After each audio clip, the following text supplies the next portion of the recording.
So I'm always going to have fond memories of movies I watched when I was younger. But with a lot of these films, you don't want to revisit them and then break that spell that they once cast over you. You don't want to revisit a film and then realize that you preferred the misremembered version, because I'll say it loud and proud, Monkey Trouble, the misremembered version, was a classic. Just don't try to watch it, because if you do, oh my god, like I don't even remember it being this bad. Like take this film for instance. Why is there a Native American in the kids' cupboard? And they're like, it's a magical cupboard, like as if that justifies it. It's not bad enough that they lost their land, now he's confined to the states of a boggart. So as you can imagine, it's a rare pleasure when a film you watched when you were younger stands the test of time, and Dazed and Confused is one of those movies. Can I just say that having a TV in your room as a kid was so overpowered in the 90s and the noughties. I would like to personally thank Channel 4 for having such great movies on when I was meant to be asleep. As Quentin Tarantino likes to say, it's a hangout movie, right? Can we just talk about how this man literally wrote himself into a scene where he yams on Selma Hayek's toes? Who would have thought him and Paul Scholes would have had so much in common? And what it always gets me thinking, I know how people like cheese that has gone off. I wonder if athlete's foot is a delicacy to these like toe munchers. But we're really getting into the weeds. Just to circle back, I can't think of another film that fits his criteria quite like Dazed and Confused.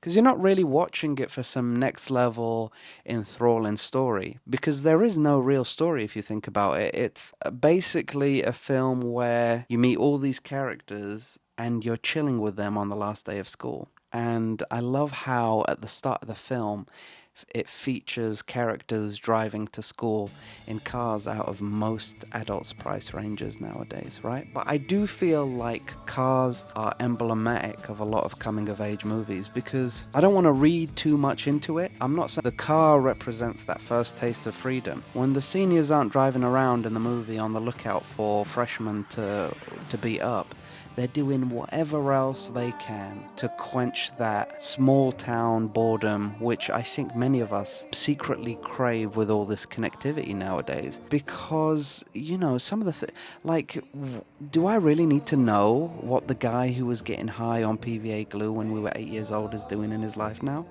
Of course not. But he's being recommended to me as a friend, and it's like, I didn't like him then. What makes you think I'll like him now? But yeah, so you've got cars, you've got experimenting with certain substances. So I watched the film with my wife the other day, and it was her first time watching it, and somewhere in the middle, she blurts out, I don't get it, like nothing's happening, right? You what? But the thing is, that's a cardinal sin in her book, because she approaches films the same way Carter approaches the guy selling star maps in Rush Hour. What's his name? I don't know his name. You don't know his name? For $45, I don't know his For name. $45, you better tell me something. She'd rather watch a bad movie where things are happening rather than a vibey movie, right? The last movie she said that about was A Real Pain, which isn't a vibey movie.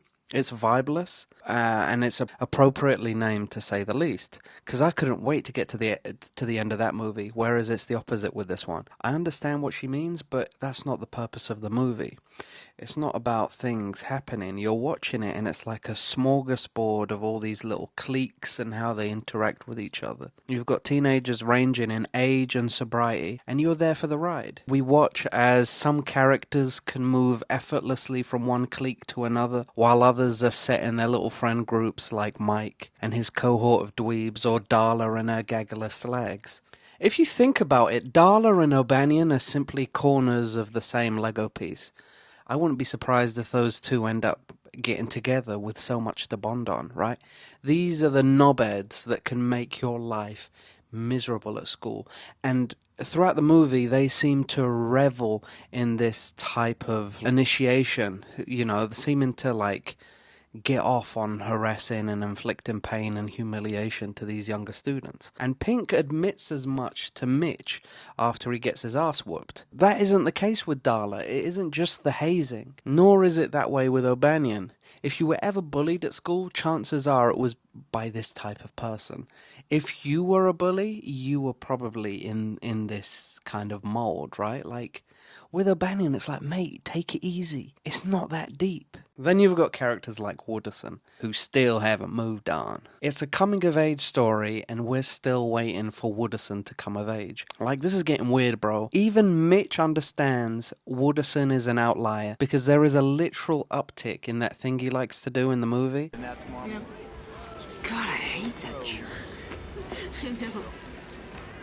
It actually starts to occur more after Wooderson steps forward to soliloquize. Because if you think about it, these two are diametrically opposed in the movie. Wooderson likes them young, but Mitch, he likes them older. And you can see from the start when he walks in to that little rec center, he's scoping that goddamn place out. He scoops his hair behind his ears just to make sure, like, he's not gonna miss a woman that's aging like fine wine in his periphery. I'm surprised he doesn't tie it back, right?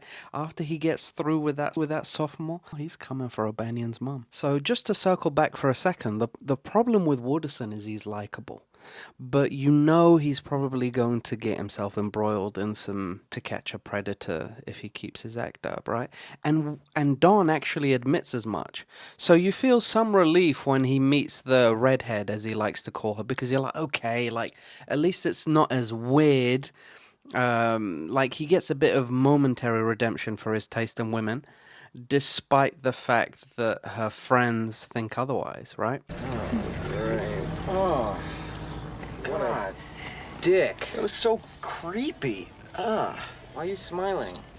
I thought he was cute. Oh, that's disgusting. You thought he was cute? Do you realize when he graduated, we were like 3 years old? Oh, Cynthia, what are you thinking?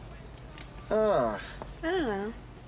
You could even argue that Mitch, Pink, and Wooderson are like 3 generations of chill guy. The thing about this movie is that we all knew characters like this, you know? We formed bonds of friendship to help get through shitty times of being at school, and despite maybe having different lyrics, we're all, for the most part, singing from the same hymn sheet, right? I vividly remember at my school, we had one chavvy 13-year-old who got pregnant with some like 20-year-old guy from the estate, right? And it's like, what the hell? Not even Jimmy Page could justify that shit. Wooderson is not quite there, but he's bordering on it. He's flirting with it. And he's nearing the Jimmy Page territory. In the film, we toggle back and forth as these groups go on their little adventures, their trials and tribulations. Some are content with the way their lives are, while others yearn for more. You act like you're so oppressed.